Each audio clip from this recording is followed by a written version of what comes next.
யோசேப் கதை சொல்கிறேன். நான் கொஸ்டின் கேட்பேன், எல்லாருமே கவனிக்கணும். சரிங்களா? நான் வந்து யோசேப்பு தேவன் பிரசனம். யாக்கோபுன்னு ஒருத்தர் இருப்பார். அவருக்கு வந்து 4 மனைவி 12 பசங்க. 12 பசங்களில் வந்து 11ஆவது பசங்க தான் வந்து யோசேப்பு. யோசேப் வந்து நானா சொப்பனை காண்பார். ஒரு சொப்பனத்தில் வந்து அவரோட கதிர் வந்து நல்லா விளைச்சிருக்கும். அவங்க அண்ணனோட அதான் மற்ற கதிரெலாம் வந்து அவரை தாழ்ந்து இருக்கும்.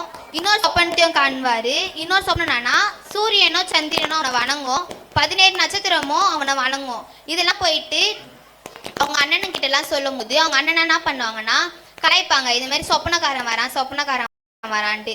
ஒரு நாள் யோசேப்பு என்ன பண்ணுவார், அண்ணனுக்கு சாப்பாடுலாம் எடுத்துகிட்டு போகிறோன்னு சொல்லிட்டு சாப்பாடு எடுத்துகிட்டு போயின்னு இருப்பார்.